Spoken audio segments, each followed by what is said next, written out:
don't want to be reaching for a crisp, you don't want to be reaching for a chocolate, you don't want to be reaching for sweets, because that will stall your progress. That will definitely, make your insulin spike again because of the high sugars and everything else. If you can't go from meal to meal without needing to eat something, then you've definitely got some things to fix. First thing you need to do, and something which I did, was you need to eat more at meal times. And this actually helped me lose more than about 20 pounds of fat in 2021. Yeah, definitely, it was 2021. What happened was I would eat at mealtime whatever my mum would give me, and then around an hour or two later, I would get really hungry.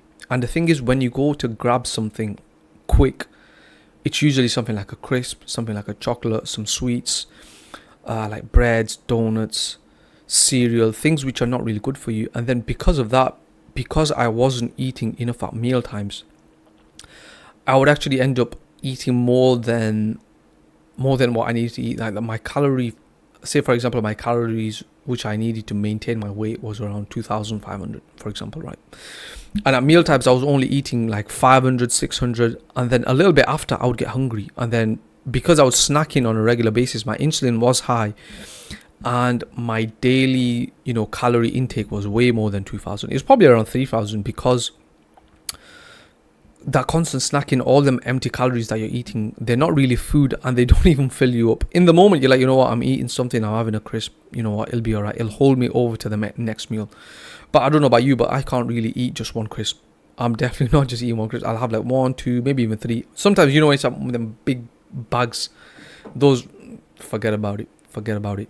So if you can't go from meal to meal, what I would do, and what I did, was I ate more at meal times and I stopped snacking. So for example, my first meal of the day is around 2 p.m. So my first meal of the day would be a big meal. Like, I'd find it hard to finish, but I would basically force it down because I didn't want to snack, because we'll get to that in a second. But because I ate so much at the first meal, by the time the second meal came about, I was ready to eat again. Does that make sense? So before, when I had my first meal, within an hour or two, even sometimes less than an hour, I'd be like, you know what, I want to eat something. I'm craving something. The next thing I did was I ate more protein with my meals.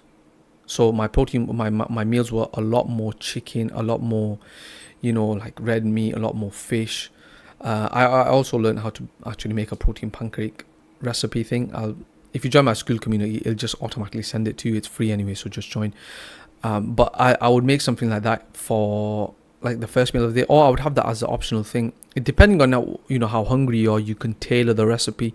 So the recipe has 1 egg, 1 banana, some oats, I think 60 grams of oats, and 1 scoop of protein powder. So if you're really hungry and you're like, you know what, I want to have this pancake as the first meal of the day for me, then what I would do is I would add like 3 eggs instead of 1.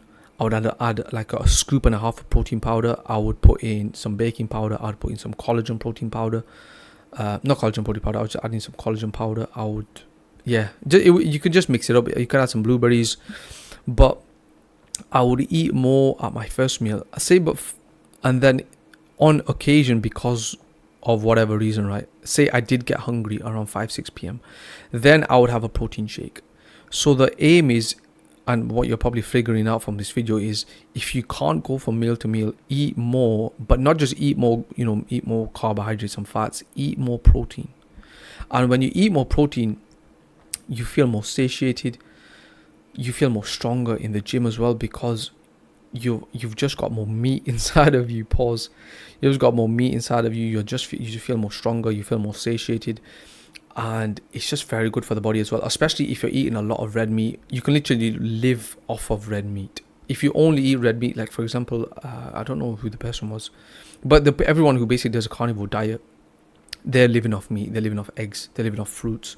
You can do that. There's been a couple of days which I've done that, and you just feel so much better, so much more clarity, because the carbohydrates cause brain fog. They cause you to be, I wouldn't say cause you to be a bit dumb, but over consuming carbohydrates can definitely give you like a fog, like brain fog, and just a fog over. You just basically daydream through life.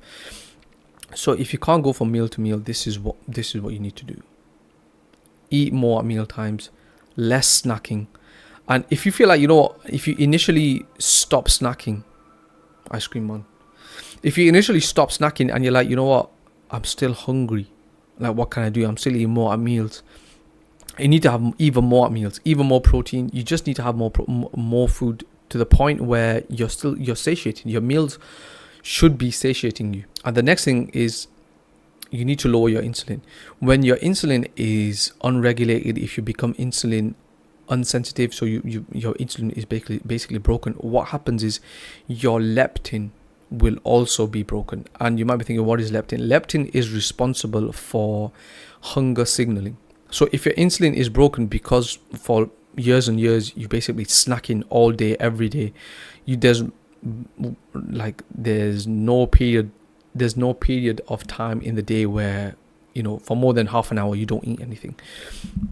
What will happen is, because your insulin is broken, your leptin will be broken, and your hunger signaling is messed up. So your body won't know if you're full. It does the signaling to your brain and to your body is basically broken. So you can eat as much as you want, and you might even you probably be like, you know what, I'm not even full. I've eaten so much food. I've eaten, you know, loads and loads of food. I am not full whatsoever, and that's because your leptin is broken. If you feel like, you know, you've had a pizza which can feed like 3 people, and you're like, you know what, I could do with some dessert as well, then that means your leptin is broken. You need to fix your insulin, and in return your leptin will be fixed. So you might be thinking, Ismail, how do I fix my insulin? How do I fix my leptin? It's all a bit confusing. What you need to do is simply don't eat. Like for a while, just fast for a few hours of the day. What I do is I eat at 2, even though I wake up at like 9, 8, whatever time I wake up. I'll always eat around 2. If I'm feeling a little bit hungry, then I'll eat at like 1, maybe 12. But even if I eat at 12, that's still a 14-hour fast for me, because I stop eating around 10 or 8. I do have my vitamins and you know, my supplements around 10 p.m. But that's simply because that's the time where I go to sleep. I'm going to get in bed. Because when you fast, your body lowers the insulin just generally. It will lower the insulin because you're giving your body a rest. The body gets a respite from constantly eating, constantly processing garbage, constantly processing shit which you should not be eating whatsoever. So when you do that for a prolonged period, your insulin will basically come down a bit. At the moment, if you're someone who's been snacking for a while, and a lot of brown guys are like this, your insulin is very high. You might not even know it, but your insulin is high, and when your insulin is high, you're at risk of so many diseases, especially if you're brown. Like diabetes, heart issues, kidney issues, liver issues. Just from birth, we're already more susceptible to these diseases. But as we get older, because of our horrible, you know, culture and diet and the way everyone views food, it's just not very good in the long term. Not even very good. It's just very horrible for you in the long term, and you will definitely get some kind of disease if you don't fix your insulin and if you do not lower your insulin. So yeah, that's the easiest way you need to fix it. Have more food at meal times. Have more protein at meal times. Stop snacking. Stop eating garbage as well. If you need to have a optional, you know, if you need to have something midday between the 2 meals, between your meal 1 and meal 2, then have something high protein. Have like a protein shake. Have protein pancake recipe, or anything which you like, which is high protein, something which is real food. You don't want to be reaching for a crisp. You don't be reaching for a chocolate. You don't want to be reaching for sweets, because that will stall your progress. That will definitely, you know, make your insulin spike again because of the high sugars and everything else. If you're interested in an aesthetic body training program, something designed by me, and if you want, you know, recipes, cooking recipes, if you want literally any help with any single thing, then join my free Skool community. It will be me replying to you directly. You'll get instant help. You'll get instant coaching, instant calls. It's going to be free for a while. Actually, it'll be free until 20 members join, founding members.